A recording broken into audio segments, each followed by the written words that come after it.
쾅! 귀청을 찢는 충돌음이 빗속에 울려 퍼졌습니다. 검은색 벤치의 앞부분이 처참하게 일그러졌고 배달 오토바이는 그 옆에 쓰러져 있었습니다. 비는 더욱 세차게 내렸고 차 안에서 한 남자가 천천히 걸어 나왔습니다. 70대로 보이는 그 남자는 고급 양복을 입고 있었지만 얼굴에는 분노보다 충격이 가득했습니다. 그리고 차 앞에는 한 여자가 주저앉아 있었습니다. 젖은 배달복을 입은 20대 초반으로 보이는 그녀는 온몸이 빗물로 범벅이 되어 있었습니다. 떨리는 목소리로 그녀가 말했습니다. 죄송합니다. 정말 죄송해요. 제가 어떻게든 고쳐드릴게요. 하지만 남자는 아무 대답도 하지 않았습니다. 그저 그녀의 얼굴을 빤히 바라볼 뿐이었습니다. 빗물에 젖은 그녀의 얼굴, 그 눈빛, 그 표정. 남자의 손이 미세하게 떨리기 시작했습니다. 마치 유령을 본 사람처럼. 그리고 그때 한 여자가 우산을 쓰고 그들에게 다가왔습니다. 우아한 원피스를 입은 20대 초반의 여성이었습니다. 그녀는 차갑게 말했습니다. 할아버지, 괜찮으세요? 그녀의 목소리는 걱정보다는 경계심으로 가득했습니다. 배달원을 바라보는 그녀의 눈빛은 얼음처럼 차가웠습니다.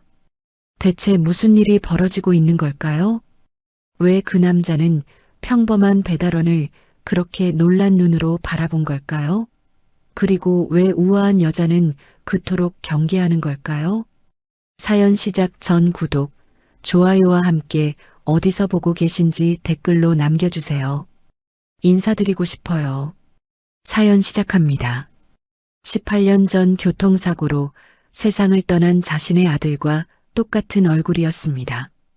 아니, 정확히는 눈빛이 똑같았습니다. 그 간절함, 그 두려움, 그 떨림까지.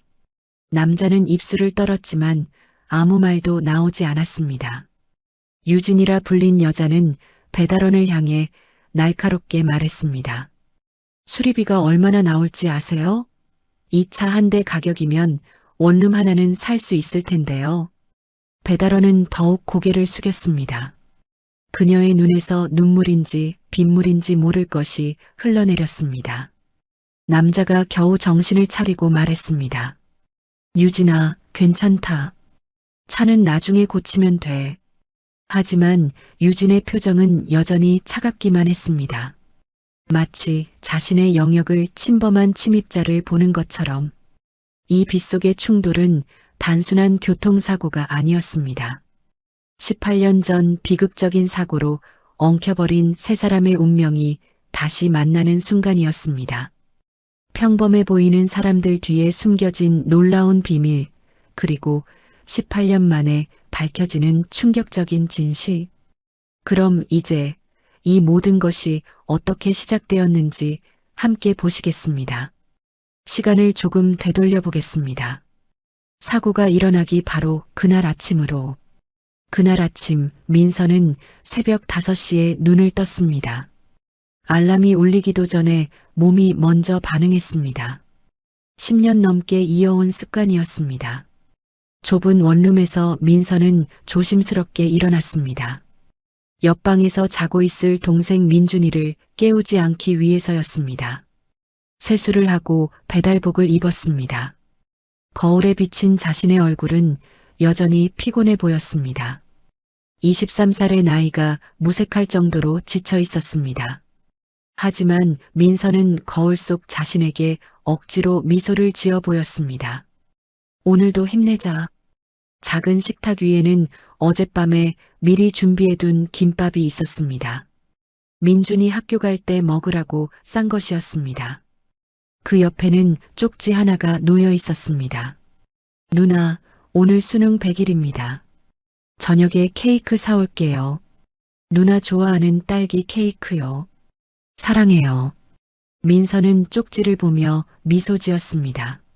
하지만 곧 한숨이 나왔습니다. 민준이가 케이크를 사려면 또 아르바이트비를 쓸 게 분명했습니다. 공부에도 모자랄 시간에 편의점 야간 알바를 하는 동생이 안쓰러웠습니다. 민서는 배낭을 메고 집을 나섰습니다. 오전 6시부터 오후 2시까지는 중국집 배달, 오후 3시부터 저녁 9시까지는 치킨집 배달, 그리고 밤 10시부터 새벽 2시까지는 야식 배달 대행. 하루 16시간을 일했습니다. 주말도 명절도 없었습니다. 그렇게 벌어야 겨우 월세와 생활비, 그리고 민준이 학원비를 낼 수 있었습니다. 중국집 사장님은 민서를 보자마자 투덜거렸습니다. 어휴, 오늘 배달 엄청 많아. 준비해. 민서는 밝게 대답했습니다. 네, 사장님. 열심히 하겠습니다. 비가 오는 날이었습니다. 배달은 더 힘들어지겠지만 민서는 불평하지 않았습니다. 비 오는 날은 팁을 더 주는 손님들이 있었으니까요. 오전 내내 쉴 틈 없이 배달을 돌았습니다. 젖은 옷은 마를 겨를도 없이 다시 비에 젖었습니다. 손은 시렸고 다리는 아팠습니다. 하지만 민서는 멈추지 않았습니다. 점심시간이 지나고 민서는 잠시 숨을 돌렸습니다. 핸드폰을 확인하니 민준이에게서 문자가 와 있었습니다. 누나, 밥 먹었어요? 저는 학교 급식 먹었어요. 오늘 모의고사 잘 본 것 같아요. 누나도 조심히 다녀요. 민서는 문자를 보며 또 미소 지었습니다. 민준이만 잘 되면 됐습니다. 자신의 고생쯤은 아무것도 아니었습니다. 오후가 되자 비는 더욱 세차게 내렸습니다. 치킨집 사장님은 걱정스러운 얼굴로 말했습니다. 민서야, 오늘은 일찍 들어가도 돼. 비도 많이 오는데. 하지만 민서는 고개를 저었습니다. 괜찮아요, 사장님. 저 괜찮습니다. 돈이 필요했습니다. 다음 주가 월세 내는 날이었고 아직 10만 원이 모자랐습니다. 저녁 8시가 넘어가자 배달 주문이 쏟아져 들어왔습니다. 비 오는 날 저녁이었으니까요. 민서는 쉴 틈도 없이 오토바이를 몰았습니다. 그리고 마지막 배달이었습니다. 고급 주택가로 가는 주문이었습니다. 민서는 처음 가보는 동네였습니다. 높은 담장과 넓은 정원이 있는 집들이 늘어서 있었습니다. 내비게이션이 목적지에 도착했다고 알렸습니다. 민서는 오토바이를 세우고 치킨 박스를 들었습니다. 비는 여전히 세차게 내리고 있었습니다. 그때였습니다. 갑자기 모퉁이에서 검은색 고급 승용차가 나타났습니다. 민서는 깜짝 놀라 급브레이크를 밟았지만 이미 늦었습니다. 쾅! 오토바이와 차가 부딪혔습니다. 민서는 그대로 땅에 넘어졌고 치킨 박스는 빗물 웅덩이 속으로 떨어졌습니다. 차 앞부분이 찌그러졌고 오토바이는 쓰러져 있었습니다. 민서는 황급히 일어났습니다. 차에서 한 남자가 내렸습니다. 70대로 보이는 그 남자는 고급 양복을 입고 있었고 표정은 차갑게 굳어 있었습니다. 민서는 다급하게 말했습니다. 죄송합니다. 정말 죄송해요. 제가 앞을 제대로 못 봤어요. 남자는 아무 말도 하지 않았습니다. 그저 민서의 얼굴을 빤히 바라볼 뿐이었습니다. 빗물에 젖은 그녀의 얼굴을, 그 눈빛을, 그 표정을. 민서는 더욱 당황했습니다. 제가 어떻게든 고쳐드릴게요. 정말 죄송합니다. 남자의 손이 미세하게 떨렸습니다. 그리고 그때 우산을 쓴 한 여자가 나타났습니다. 20대 초반으로 보이는 그녀는 우아한 원피스를 입고 있었습니다. 할아버지, 괜찮으세요? 그녀의 목소리는 차가웠습니다. 민서를 바라보는 그녀의 눈빛은 더욱 차가웠습니다. 마치 벌레를 보듯이. 민서는 고개를 더 깊이 숙였습니다. 빗물인지 눈물인지 모를 것이 뺨을 타고 흘러내렸습니다. 남자가 입을 열었습니다. 유진아, 괜찮다. 차는 나중에 고치면 돼. 목소리는 의외로 부드러웠습니다.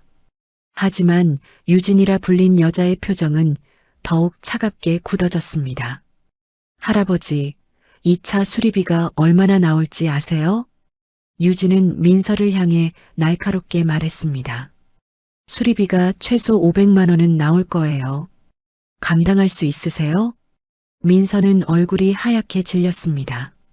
500만 원. 그녀가 10달을 꼬박 일해야 모을 수 있는 돈이었습니다. 아니, 생활비를 빼면 1년을 일해도 모으기 힘든 금액이었습니다. 저는 민서의 목소리가 떨렸습니다. 남자가 유진을 말렸습니다. 유진아, 그만해. 비도 오고 다들 힘들었을 거야. 하지만 유진은 물러서지 않았습니다. 할아버지, 이건 원칙의 문제예요. 사고를 냈으면 책임을 져야죠. 민서는 떨리는 손으로 핸드폰을 꺼냈습니다. 보험회사에 연락하겠습니다. 제 잘못이니까 제가 책임지겠습니다. 하지만 보험회사 직원의 답변은 절망적이었습니다. 민서가 가입한 보험으로는 수리비의 절반도 충당할 수 없었습니다. 민서의 얼굴에서 핏기가 완전히 사라졌습니다. 남자는 민서의 그 표정을 가만히 바라보고 있었습니다. 18년 전 자신의 아들이 마지막으로 지었던 그 표정과 똑같았습니다. 아버지, 죄송해요. 제가 회사 망쳤어요. 아들의 마지막 말이 떠올랐습니다. 남자는 잠시 망설이다가 입을 열었습니다. 수리비는 내가 알아서 할 테니 그냥 가보세요. 민서는 고개를 들었습니다. 예, 그게 무슨. 사고는 서로 조심하지 못한 거니까요. 날씨도 안 좋았고. 그냥 가보세요. 유진이 놀란 표정으로 남자를 바라봤습니다. 할아버지, 그게 무슨 말씀이세요? 분명히 저 사람 잘못인데. 유진아, 그만하자. 들어가자. 남자는 그렇게 말하고 차에 올랐습니다. 유진은 믿을 수 없다는 표정으로 민서를 한 번 더 쏘아보고는 차에 탔습니다. 차가 떠나갔고 민서는 그 자리에 멍하니 서 있었습니다. 무슨 일이 일어난 건지 이해할 수 없었습니다.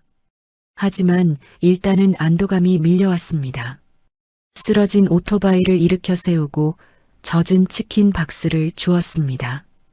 배달은 이미 망쳐버렸습니다. 민서는 치킨집에 전화를 걸어 사정을 설명했습니다.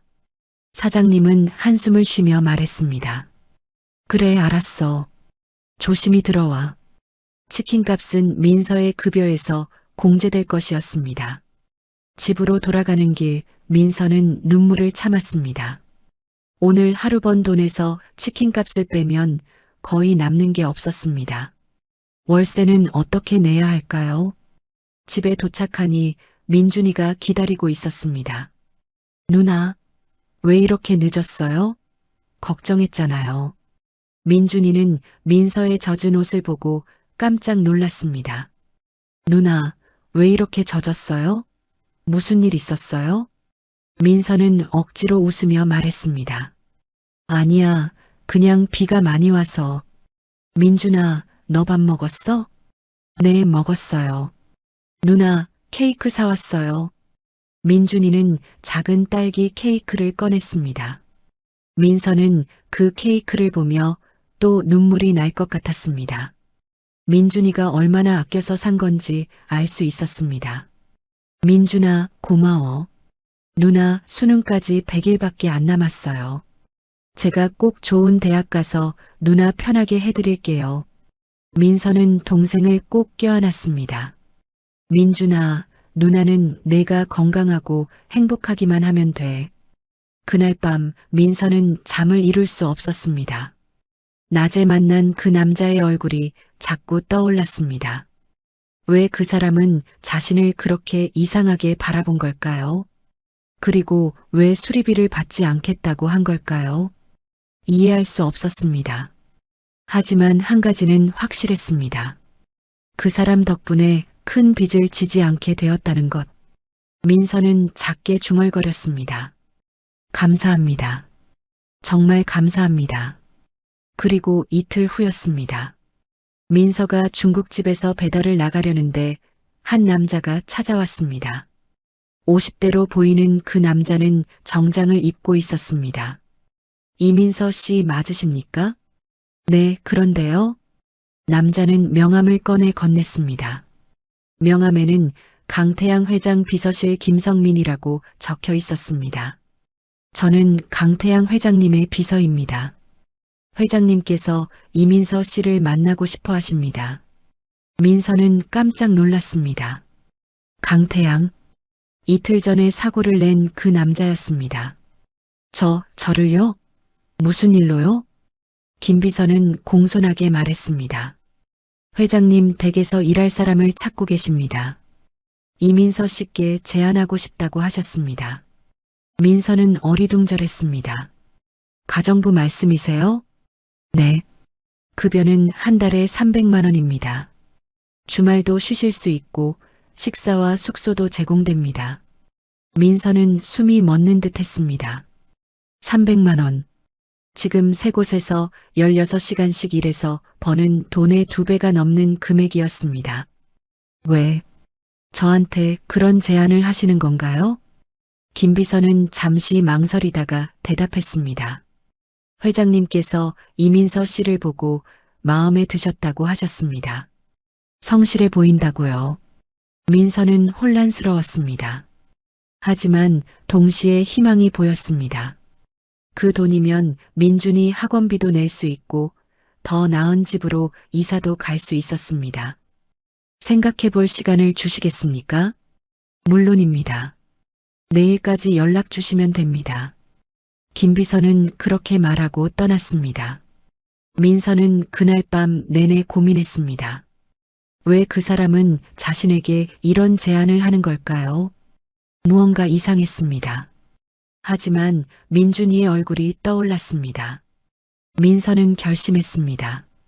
다음 날 아침 민서는 김 비서에게 전화를 걸었습니다. 하겠습니다. 일주일 후 민서는 강 회장의 저택 앞에 섰습니다. 높은 담장과 넓은 정원이 있는 그곳은 민서가 상상했던 것보다 훨씬 더 컸습니다. 저택은 마치 드라마에서나 볼 법한 규모였습니다. 김 비서가 문을 열어주었습니다. 어서 오세요, 이민서 씨. 회장님께서 기다리고 계십니다. 민서는 긴장한 얼굴로 저택 안으로 들어갔습니다. 내부는 더욱 화려했습니다. 거대한 샹들리에가 달린 거실, 대리석 바닥, 벽에 걸린 비싼 그림들. 민서는 숨이 막힐 것 같았습니다. 거실 소파에 강 회장이 앉아 있었습니다. 그리고 그 옆에는 유진이 서 있었습니다. 유진은 민서를 보자 차갑게 눈을 가늘게 떴습니다. 강 회장이 입을 열었습니다. 왔군요.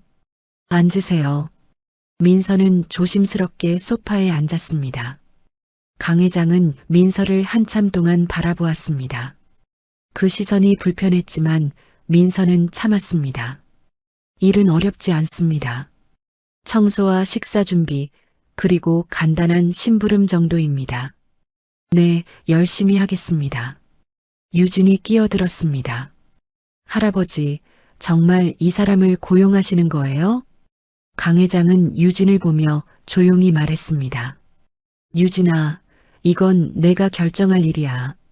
유진은 입술을 깨물었습니다.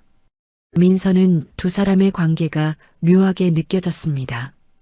유진은 분명 손녀라고 했는데 강 회장에게는 어떤 거리감이 느껴졌습니다. 김 비서가 민서를 작은 방으로 안내했습니다. 여기가 이민서 씨 방입니다. 필요한 건 말씀하세요. 방은 작았지만 깨끗했습니다. 민서가 지금까지 살았던 원룸보다 훨씬 나았습니다. 감사합니다. 내일 아침 6시에 일을 시작하시면 됩니다. 회장님은 아침 7시에 식사하십니다. 민서는 그날 밤 민준이에게 전화를 걸었습니다. 민준아, 누나 일주일에 한 번은 집에 갈 수 있대. 너 밥 잘 챙겨 먹어야 해. 누나 걱정 마세요. 저 이제 다 컸어요. 누나도 몸 조심하고요. 민서는 동생의 목소리를 들으며 눈시울이 붉어졌습니다. 다음 날 아침 민서는 새벽같이 일어나 부엌으로 갔습니다. 냉장고를 열어보니 온갖 좋은 재료들이 가득했습니다. 민서는 정성스럽게 아침 식사를 준비했습니다. 한식 상차림을 차렸습니다.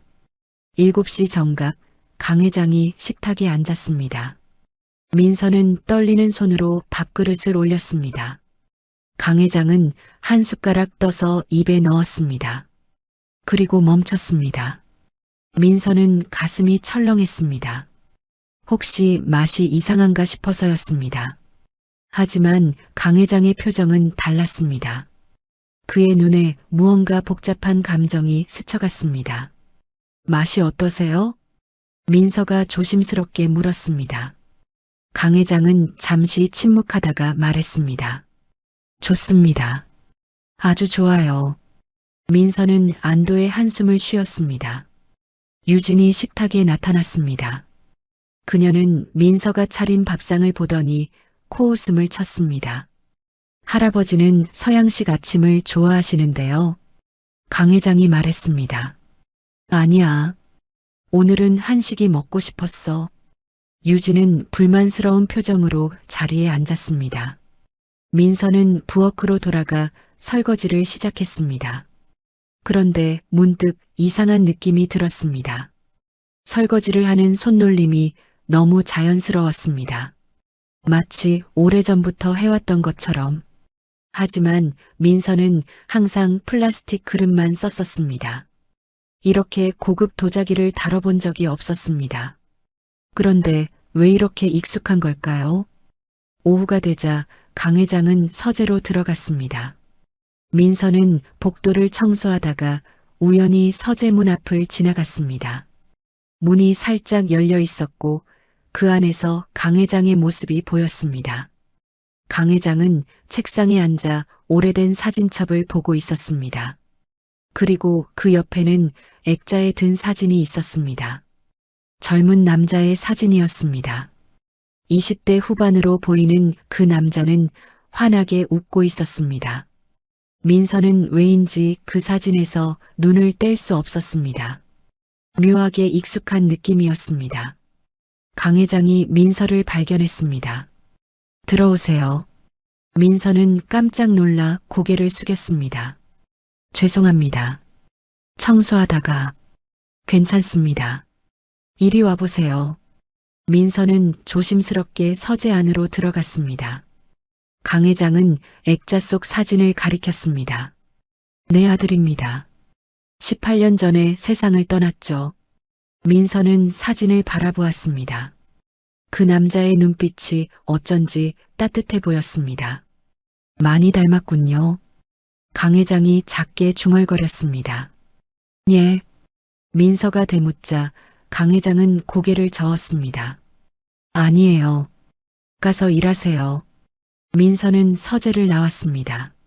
하지만 그 사진이 자꾸 머릿속에 남았습니다. 왜 그 사진이 이렇게 마음에 걸리는 걸까요? 저녁이 되었습니다. 민서는 저녁 식사를 준비하다가 부엌 선반을 정리했습니다. 그런데 손이 저절로 움직여 특정 찬장을 열었습니다. 그 안에는 오래된 머그컵들이 있었습니다. 민서는 그 중 하나를 집어들었습니다. 파란색 머그컵이었습니다. 왜인지 이 컵이 마음에 들었습니다. 그 순간 희미한 기억 조각이 스쳤습니다.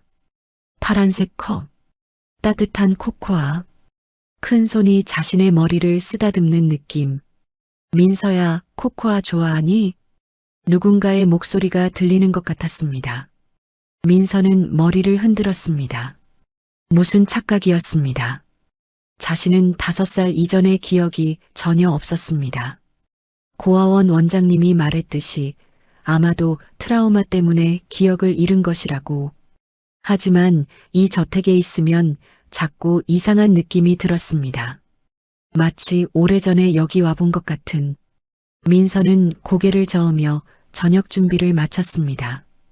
그날 밤 강 회장은 서재에서 김비서를 불렀습니다. 김비서, 이민서에 대해 조사해 보세요. 태어난 곳, 자란 곳, 가족관계 모두요. 알겠습니다, 회장님. 김비서가 나가고 강 회장은 다시 아들의 사진을 바라보았습니다. 정말 내 딸이 맞는 걸까? 그는 작게 중얼거렸습니다. 일주일이 지났습니다. 민서는 저택 생활에 점점 익숙해졌습니다. 하지만 이상한 일들은 계속 일어났습니다. 어느 날 저녁 민서는 거실을 청소하고 있었습니다. 거실 한쪽에는 먼지가 쌓인 피아노가 있었습니다. 검은색 그랜드 피아노였는데 오래 사용하지 않은 듯 덮개가 닫혀 있었습니다. 민서는 피아노 위에 먼지를 닦았습니다. 그리고 무심코 덮개를 열었습니다. 하얀 건반과 검은 건반이 드러났습니다. 민서는 한 번도 피아노를 쳐본 적이 없었습니다. 아니, 정확히는 쳐본 기억이 없었습니다. 하지만 손가락이 저절로 건반 위에 올려졌습니다. 그리고 띵 마이너스 또르르르 마이너스 아름다운 멜로디가 흘러나왔습니다. 민서는 자신도 모르게 피아노를 연주하고 있었습니다. 손가락이 건반 위를 부드럽게 움직였고 익숙한 곡이 연주되었습니다. 차이콥스키의 사계 중 가을. 민서는 그 곡의 제목조차 몰랐습니다. 하지만 손은 정확히 알고 있었습니다. 뭐 하는 거예요? 날카로운 목소리가 들렸습니다. 민서는 깜짝 놀라 손을 멈췄습니다. 유진이 계단 위에서 내려다보고 있었습니다. 죄송합니다. 청소하는 사람이 피아노를 왜 쳐요? 유진의 목소리는 차가웠습니다. 민서는 황급히 피아노 덮개를 닫았습니다. 정말 죄송합니다. 다시는. 그때 서재에서 강 회장이 나왔습니다. 그는 민서를 빤히 바라보고 있었습니다. 얼굴에는 충격과 믿을 수 없다는 표정이 가득했습니다. 방금 뭘 연주한 거죠? 강 회장의 목소리가 떨렸습니다. 저도 모르겠습니다. 그냥 손이. 강 회장은 천천히 다가왔습니다. 다시 한번 쳐보세요. 예, 부탁합니다. 다시 한 번만. 민서는 어쩔 수 없이 다시 피아노 앞에 앉았습니다. 손가락이 다시 건반 위에 올려졌고 같은 멜로디가 흘러나왔습니다. 완벽한 연주였습니다. 강 회장은 벽에 손을 짚었습니다. 마치 쓰러질 것처럼. 유진이 황급히 다가갔습니다. 할아버지, 괜찮으세요? 강 회장은 떨리는 목소리로 말했습니다. 이 곡은 내 아들이 제일 좋아하던 곡이야. 딸에게 매일 쳐주던 곡이었어. 민서는 손을 멈췄습니다. 죄송합니다. 제가 불쾌하게 해드린 것 같네요. 아니요. 강 회장은 고개를 저었습니다.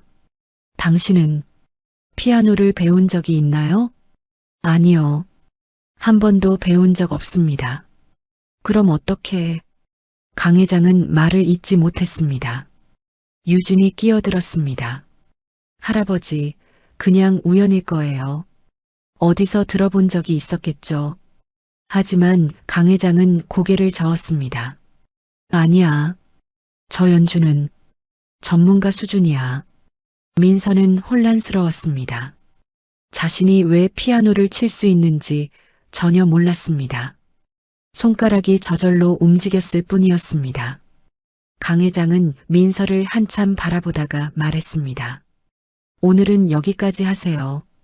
쉬어도 됩니다. 민서는 방으로 돌아갔습니다. 손을 바라보았습니다. 이 손은 대체 무엇을 기억하고 있는 걸까요? 그날 밤 강 회장은 서재에서 김비서를 불렀습니다. 조사 결과가 나왔습니까? 김비서는 서류 한 장을 내밀었습니다. 네, 회장님. 이민서는 18년 전 해맑음 고아원에 맡겨졌습니다. 당시 나이 5살이었고요. 강 회장의 손이 떨렸습니다. 18년 전. 네. 정확히 회장님 아들 내외분이 돌아가신 그 해입니다. 김 비서는 계속 보고했습니다. 고아원 원장 박순희 씨의 증언에 따르면 이민서는 기억을 잃은 상태로 발견되었다고 합니다. 5살 이전의 기억이 전혀 없다고 하더군요. 강 회장은 깊은 한숨을 쉬었습니다. DNA 검사를 해야겠습니다. 회장님, 정말 그렇게 생각하십니까? 따님일 가능성이. 그래야만 합니다. 확실히 알아야 해요. 김 비서는 잠시 망설이다가 물었습니다. 그렇다면 유진 아가씨는 어떻게 하시겠습니까? 강 회장은 창밖을 바라보았습니다. 유진이는 나중에 생각하죠. 일단은 이민서가 정말 내 손녀인지부터 확인해야 합니다. 알겠습니다. 김 비서가 나가고 강 회장은 오래된 사진첩을 펼쳤습니다. 거기에는 어린 소녀의 사진이 있었습니다. 5살쯤 되어 보이는 그 아이는 피아노 앞에 앉아 환하게 웃고 있었습니다. 민서야. 강 회장은 사진을 쓰다듬었습니다. 정말 내가 맞니? 정말 살아있었던 거니? 한편 유진은 자신의 방에서 창밖을 바라보고 있었습니다. 얼굴은 창백했고 손은 떨리고 있었습니다. 안 돼. 이럴 순 없어. 유진은 작게 중얼거렸습니다. 그녀는 핸드폰을 꺼내 누군가에게 전화를 걸었습니다. 김 비서님, 저예요. 할아버지가 요즘 이상하시죠? 혹시 무슨 일 있으신 건 아닌가요? 전화 너머 김 비서는 잠시 침묵했습니다. 아가씨, 걱정 마세요. 아무 일도 없습니다. 하지만 유진은 그 말을 믿지 않았습니다. 무언가 큰 일이 일어나고 있다는 걸 느낄 수 있었습니다. 그리고 그 중심에는 민서가 있었습니다. 저 여자, 도대체 누구지? 유진은 이를 악물었습니다. 민서의 방에서는 불이 켜져 있었습니다. 민서는 침대에 앉아 자신의 손을 바라보고 있었습니다. 피아노를 연주했던 그 손을. 나는 누구지? 오래전부터 품어왔던 질문이었습니다. 자신은 어디서 왔고 부모는 누구이며 왜 고아원에 맡겨졌는지 아무도 대답해주지 않았던 질문이었습니다. 하지만 이 저택에 오고 나서 뭔가 답을 찾을 수 있을 것 같은 느낌이 들었습니다. 민서는 창밖의 달을 바라보았습니다. 조금만 기다려줘, 민준아. 누나가 우리 과거를 찾아낼게. 그녀는 작게 중얼거렸습니다. 밤은 깊어갔고 저택 안의 세 사람은 각자의 생각에 잠겨 있었습니다. 진실을 찾으려는 사람, 진실을 숨기려는 사람, 그리고 진실을 두려워하는 사람. 18년 전의 비밀이 서서히 수면 위로 떠오르고 있었습니다. 사흘이 지났습니다. 민서는 평소처럼 아침 식사를 준비하고 있었습니다.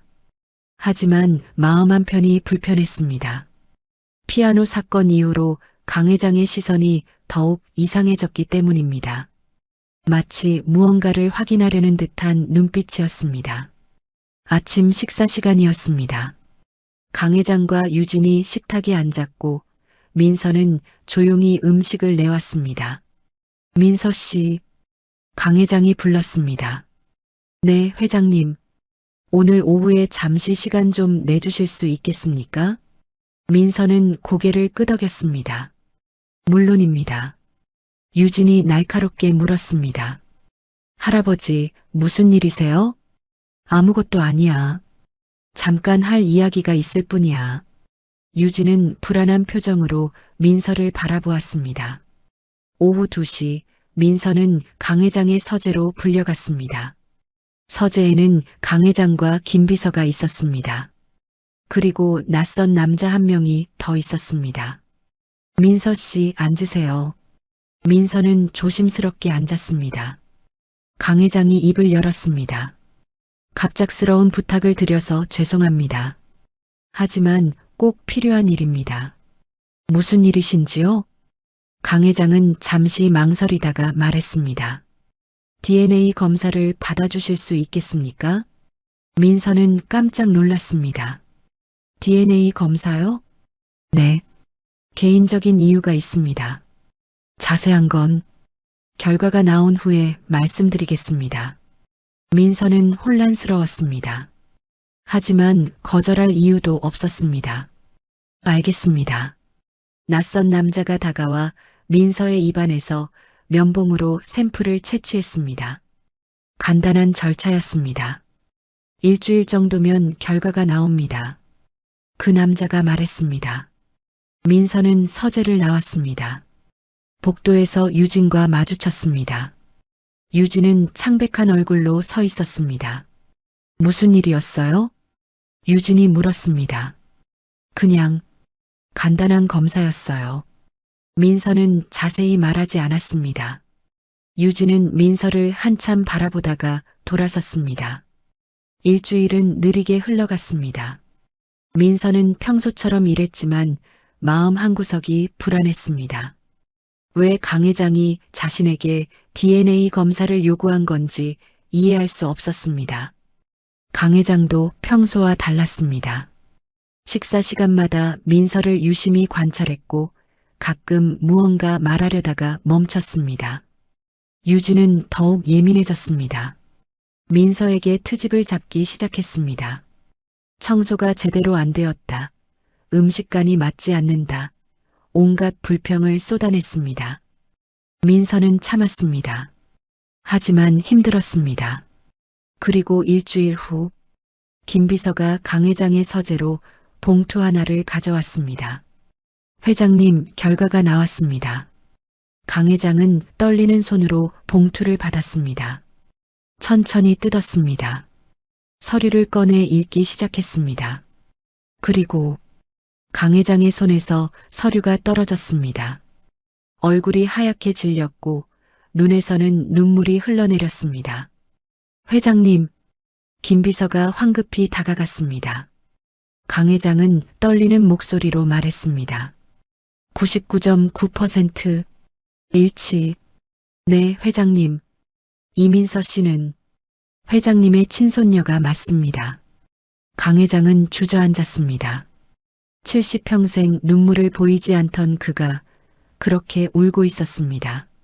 민서야, 정말 내가 맞구나. 살아있었구나. 18년 동안 죽었다고 믿었던 손녀가 살아있었습니다. 그것도 이렇게 힘들게, 이렇게 고생하며 살아왔습니다. 김비서, 민서를 불러주세요. 당장. 회장님, 진정하시고. 당장 불러요. 강 회장의 목소리가 떨렸습니다. 잠시 후 민서가 서재로 들어왔습니다. 부르셨습니까? 강 회장은 민서를 바라보았습니다. 눈물로 범벅이 된 얼굴로. 민서는 깜짝 놀랐습니다. 회장님, 괜찮으세요? 강 회장은 천천히 일어나 민서에게 다가갔습니다. 그리고 떨리는 손으로 민서의 얼굴을 어루만졌습니다.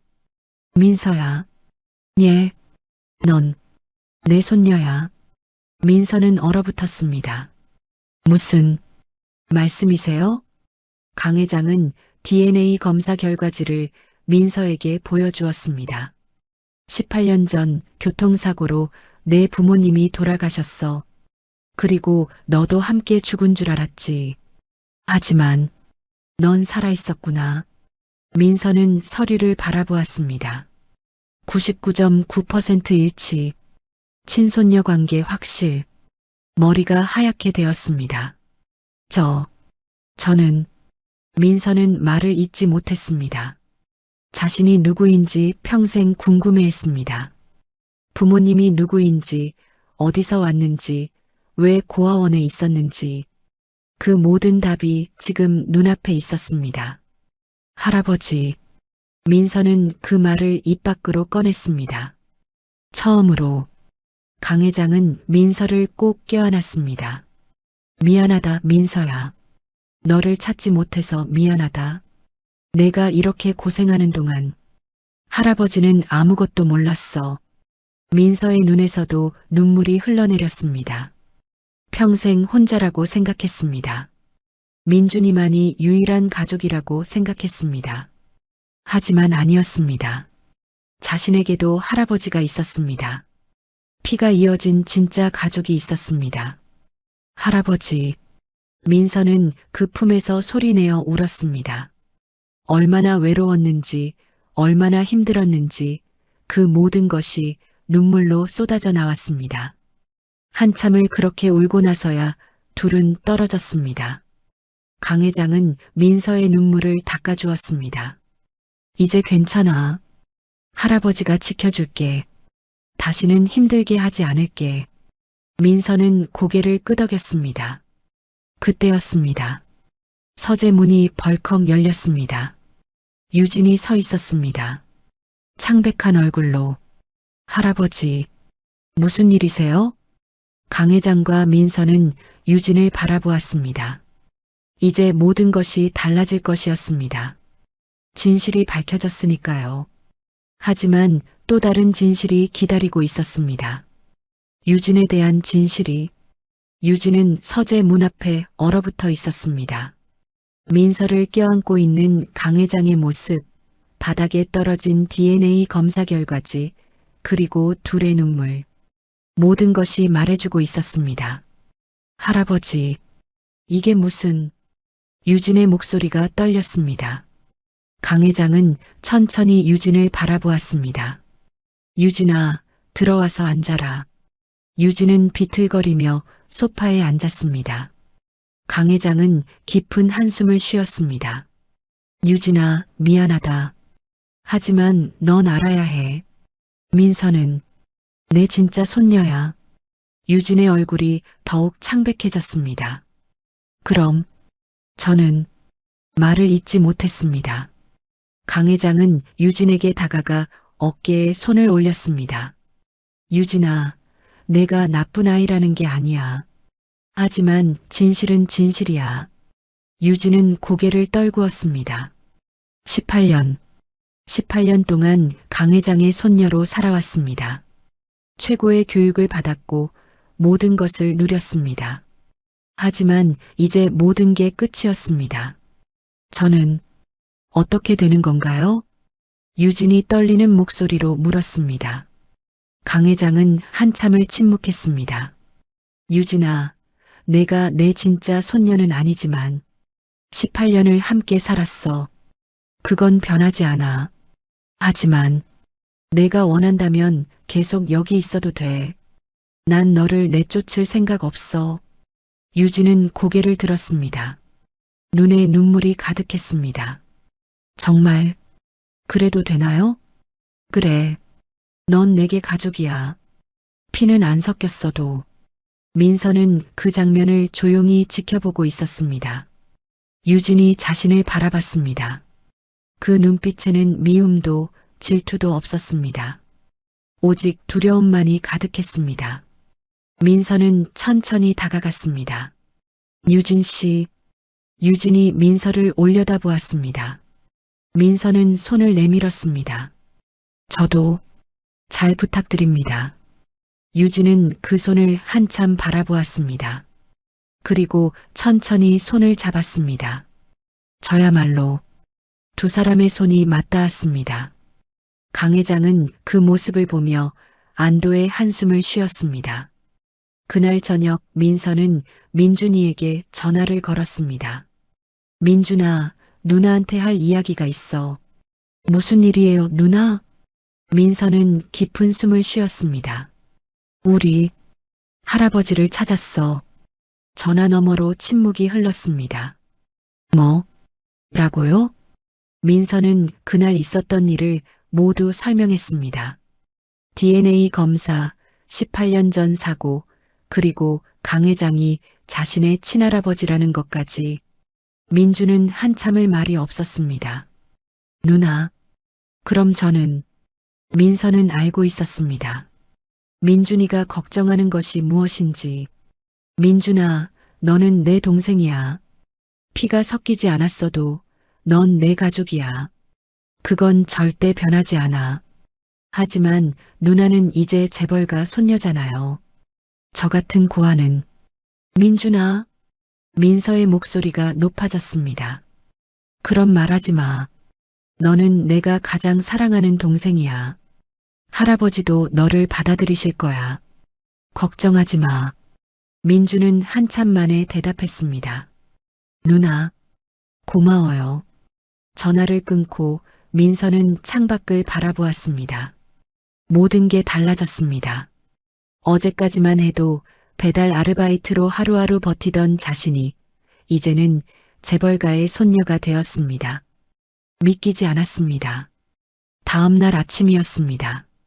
강 회장은 민서를 서재로 불렀습니다. 민서야, 앉아라. 민서는 조심스럽게 앉았습니다. 강 회장은 서랍에서 서류 한 뭉치를 꺼냈습니다.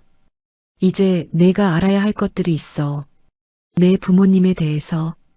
민서는 긴장했습니다. 내 아들, 그러니까 내 아버지는 강민호라고 했어. 우리 회사의 부사장이었지. 강 회장은 사진 한 장을 꺼냈습니다. 젊은 남자가 여자와 함께 웃고 있는 사진이었습니다. 그리고 그들 사이에는 어린 여자아이가 있었습니다. 이게 저예요? 그래. 내 5번째 생일날 찍은 사진이야. 민서는 사진을 손에 쥐었습니다. 낯설지만 동시에 익숙한 얼굴들이었습니다. 사고는 어떻게 난 건가요? 강 회장의 얼굴이 어두워졌습니다. 빗길이었어. 차가 미끄러져서 다리 아래로. 내 부모님은 그 자리에서 돌아가셨어. 저는요? 너도 차 안에 있었어. 하지만 기적적으로 살아났지. 다만 어디론가 사라졌어. 아마 누군가 너를 구조했을 거야. 민서는 고아원 원장님을 떠올렸습니다. 박순희 원장님은 자신을 누가 데려왔는지 말해준 적이 없었습니다. 할아버지, 저를 고아원에 데려간 사람이 누구인지 알아낼 수 있을까요? 강 회장은 고개를 끄덕였습니다. 김비서에게 조사하라고 할게. 시간이 좀 걸리겠지만 민서는 안도했습니다. 그리고 또 하나 궁금한 게 있었습니다. 할아버지, 유진 씨는 어떻게 할아버지의 손녀가 된 건가요? 강 회장은 한숨을 쉬었습니다. 그건 나도 정확히 모르겠어. 당시 김비서가 유진이를 데려왔거든. 사고 현장 근처에서 발견했다고 했어. 사고 현장 근처에서요? 그래. 유진이도 다쳐 있었어. 그래서 난 유진이가 민서라고 믿었지. 민서는 이상한 느낌이 들었습니다. 사고 현장 근처에 유진이 있었다는 게 우연일까요? 할아버지, 혹시 유진 씨의 진짜 부모님은 누구세요? 강 회장은 고개를 저었습니다. 모르겠어. 유진이도 기억을 잃었다고 했거든. 너처럼. 민서는 더욱 의심스러웠습니다. 하지만 일단 입을 다물었습니다. 며칠 후 김비서가 조사 결과를 가져왔습니다. 회장님, 18년 전 당시 운전기사에 대해 알아봤습니다. 운전기사? 네. 당시 회장님 아드님의 전속 운전기사였던 이정수라는 사람입니다. 강 회장은 그 이름을 기억했습니다. 아, 그 사람. 사고 이후로 소식이 끊겼는데. 네. 그런데 흥미로운 사실을 발견했습니다. 김 비서는 사진 한 장을 꺼냈습니다. 이정수에게는 딸이 하나 있었습니다. 이름은 강 회장과 민서는 동시에 사진을 보았습니다. 그리고 얼어붙었습니다. 사진 속 어린 소녀는 유진이었습니다. 강 회장은 사진을 한참 동안 바라보았습니다. 유진이가 이정수의 딸이었다고? 김 비서는 고개를 끄덕였습니다. 네. 당시 이정수는 회장님 아드님의 전속 운전기사였습니다. 그리고 사고 당일에도 운전을 했고요. 민서는 입을 열었습니다. 그럼 유진 씨 아버지가 사고를 낸 건가요? 김 비서는 서류를 넘겼습니다. 당시 경찰 조사 기록에 따르면 브레이크 고장이 원인이었습니다. 운전자의 과실은 아니었다고 나와 있습니다. 강 회장은 한숨을 쉬었습니다. 그럼 왜? 왜 이정수는 유진이를 내게 맡기고 사라진 거지? 그건 아직 모르겠습니다. 이정수의 행방도 묘연합니다. 민서는 유진을 떠올렸습니다. 18년 동안 자신의 정체를 숨기고 살아온 유진. 그녀는 알고 있었을까요? 자신이 운전기사의 딸이라는 것을. 할아버지, 유진 씨와 이야기해봐야 할 것 같아요. 강 회장은 고개를 끄덕였습니다. 그래야겠구나. 잠시 후 유진이 서재로 불려왔습니다. 유진은 민서와 강 회장 그리고 김 비서의 심각한 표정을 보고 긴장했습니다. 무슨 일이세요? 강 회장은 사진을 유진 앞에 내밀었습니다. 유진아, 이 사람이 누구니? 유진은 사진을 보았습니다. 그리고 얼굴이 하얗게 변했습니다. 이건 내 아버지 맞지? 유진은 입술을 깨물었습니다. 한참의 침묵 후 유진은 천천히 고개를 끄덕였습니다. 네, 맞아요. 강 회장은 한숨을 쉬었습니다. 언제부터 알고 있었니? 유진은 고개를 숙였습니다. 10살 때요. 아버지가 편지를 보내셨어요. 편지? 유진은 떨리는 손으로 가방에서 낡은 편지 한 장을 꺼냈습니다. 강 회장이 편지를 펼쳤습니다. 거기에는 이렇게 적혀 있었습니다. 유진아, 아빠다. 미안하다. 내가 이 편지를 읽을 때쯤이면 아빠는 이 세상에 없을 거야. 아빠는 내게 너무 큰 짐을 지웠어. 용서해다오. 하지만 이것만은 기억해라. 민서는 내 동생이 아니야. 너희는 피 한 방울 안 섞인 남이야. 그러니 강 회장님께 잘 보여라. 그분만이 너를 지켜줄 수 있어. 강 회장의 손이 떨렸습니다. 이정수가 왜 이런?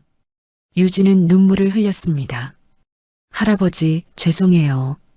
저는 너무 무서웠어요. 진실을 말하면 쫓겨날까봐. 민서가 물었습니다. 유진 씨, 그럼 18년 전 사고 때 무슨 일이 있었는지 아세요? 유진은 고개를 저었습니다. 아니요. 저도 기억이 없어요. 5살이었으니까요. 김 비서가 끼어들었습니다. 회장님, 한 가지 더 발견한 게 있습니다. 뭔가? 당시 사고 차량의 블랙박스 기록을 찾았습니다. 강 회장은 벌떡 일어났습니다. 뭐라고? 18년 전 기록이 남아있단 말인가? 네. 경찰서 증거 보관소에 있었습니다. 김 비서는 노트북을 꺼내 영상을 재생했습니다. 화면에는 차 안의 모습이 보였습니다. 운전석에 이정수, 뒷좌석에 강민호와 그의 아내, 그리고 어린 민서가 앉아 있었습니다. 차는 빗길을 달리고 있었습니다. 갑자기 차가 흔들렸습니다. 이정수가 급하게 브레이크를 밟았지만 차는 멈추지 않았습니다. 브레이크가 안 먹습니다. 이정수의 다급한 목소리가 들렸습니다. 강민호가 소리쳤습니다. 핸들을 오른쪽으로. 하지만 늦었습니다. 차는 난간을 들이받고 다리 아래로 떨어졌습니다. 화면이 흔들리고 비명소리가 들렸습니다. 그리고 화면이 꺼졌습니다. 모두가 숨을 죽이고 있었습니다. 강 회장은 고개를 떨구었습니다. 내 아들이 그렇게. 민서는 눈물을 참을 수 없었습니다. 자신의 부모님이 돌아가시는 순간을 본 것이었습니다. 유진도 울고 있었습니다. 김 비서가 말했습니다. 회장님, 영상이 더 있습니다. 더? 김 비서는 다음 파일을 재생했습니다. 사고 후 몇 시간이 지난 영상이었습니다. 구조대가 차량을 끌어올리고 있었습니다. 그리고 차 안에서 2명의 아이가 발견되었습니다. 하나는 민서였습니다. 의식을 잃은 채 피를 흘리고 있었습니다. 다른 하나는 유진이었습니다. 유진은 상처가 거의 없었습니다. 단지 겁에 질려 울고 있을 뿐이었습니다. 이게 무슨? 강 회장이 중얼거렸습니다. 화면에서 이정수가 나타났습니다. 그는 두 아이를 번갈아 보았습니다. 그리고 놀랍게도 심하게 다친 민서를 한쪽에 놓고 유진을 안아들었습니다. 구조대원이 물었습니다. 이 아이는 누구입니까? 이정수는 유진을 가리키며 말했습니다. 강 회장님의 손녀입니다. 민서입니다. 구조대원이 바닥에 누워있는 진짜 민서를 가리켰습니다. 그럼 저 아이는요? 이정수는 고개를 돌렸습니다. 모르는 아이입니다. 아마 근처에서 사고를 당한 것 같습니다. 영상이 끝났습니다. 서재는 정적에 휩싸였습니다. 유진은 얼어붙어 있었습니다. 아빠가 그런 민서는 믿을 수 없었습니다. 이정수는 의도적으로 두 아이를 바꿔치기 한 것이었습니다. 심하게 다친 진짜 민서를 버리고 자신의 딸 유진을 강 회장의 손녀로 만든 것이었습니다. 강 회장은 떨리는 목소리로 말했습니다. 이정수가 내 손녀를 버렸단 말인가? 김 비서가 말했습니다. 아마도 이정수는 자신의 딸을 부유하게 키우고 싶었던 것 같습니다. 그래서 진짜 민서를 죽게 내버려 둔 거군. 민서는 몸이 떨렸습니다. 자신을 버린 사람, 자신이 죽어도 상관없다고 생각한 사람. 하지만 기적적으로 살아났습니다. 누군가 자신을 구해서 고아원에 데려다 준 것이었습니다. 유진은 바닥에 주저앉았습니다. 아니에요. 아빠가 그럴 리 없어요. 하지만 증거는 명확했습니다. 강 회장은 유진을 바라보았습니다. 유진아. 유진은 고개를 들었습니다. 눈에는 눈물이 가득했습니다. 미안하구나. 내 아버지의 죄가 내 잘못은 아니야. 유진은 고개를 저었습니다. 아니에요, 할아버지. 저는 알고도 숨겼어요. 10살 때 편지를 받고도 계속 거짓말을 했어요.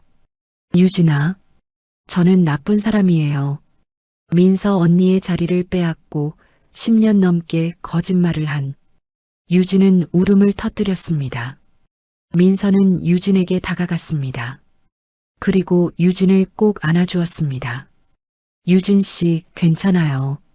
유진은 민서의 품에서 울었습니다. 언니, 미안해요. 정말 미안해요. 민서는 유진의 등을 토닥였습니다. 유진 씨는 피해자예요. 아버지가 한 선택의 피해자예요. 유진 씨 잘못이 아니에요. 강 회장도 다가와 두 사람을 껴안았습니다. 다들 힘들었구나. 이제 됐어. 이제 다 끝났어. 세 사람은 한참을 그렇게 안고 울었습니다. 18년의 비밀이 마침내 밝혀졌습니다. 그리고 진실이 밝혀졌지만 미움은 없었습니다. 오직 서로를 감싸 안는 용서만이 있었습니다. 그날 밤 유진은 자신의 방에서 짐을 쌌습니다. 민서가 문을 두드렸습니다. 유진 씨, 들어가도 될까요? 네. 들어오세요. 민서는 방 안으로 들어갔습니다. 유진이 짐을 싸고 있는 모습을 보고 놀랐습니다. 유진 씨, 뭐 하시는 거예요? 유진은 쓸쓸하게 웃었습니다. 떠나려고요. 이제 제가 있을 곳이 아니잖아요. 민서는 황급히 다가갔습니다. 무슨 소리예요? 할아버지께서 계속 있어도 된다고 하셨잖아요. 그건 할아버지의 동정심이에요. 저는 거짓말쟁이에요. 10년 넘게 진실을 숨긴 유진 씨. 민서는 유진의 손을 잡았습니다. 유진 씨는 10살이었어요. 아버지의 편지를 받은 10살짜리 아이가 무슨 선택을 할 수 있었겠어요? 유진은 고개를 저었습니다. 하지만 저는 알고도 가만히 있었어요. 언니가 힘들게 사는 걸 알면서도. 그게 무슨 뜻이에요? 유진은 서랍에서 낡은 공책 하나를 꺼냈습니다. 사실은 저는 언니를 알고 있었어요. 민서는 깜짝 놀랐습니다. 네. 유진은 공책을 펼쳤습니다. 거기에는 민서의 사진들이 붙어 있었습니다. 중학교 교복을 입은 모습, 고등학교 입학식 날의 모습, 배달 아르바이트를 하는 모습까지. 이게 대체. 편지를 받고 나서 저는 언니를 찾았어요. 해맑음 고아원에 있다는 걸 알게 됐죠. 유진은 계속 말했습니다. 처음에는 그냥 궁금해서였어요. 진짜 민서 언니가 어떻게 사는지. 하지만 보다 보니 미안해졌어요. 민서는 공책을 넘겼습니다. 그 안에는 각종 영수증들도 함께 붙어 있었습니다. 학원비 입금 영수증, 책값 영수증, 생활비 송금 내역. 이건 제가 익명으로 보낸 거예요. 언니와 민준이 오빠가 조금이라도 편하게 살 수 있도록. 민서는 눈물이 흘러나왔습니다. 왜 이런 걸? 유진도 울었습니다. 미안해서요. 제가 언니 자리를 빼앗았으니까요.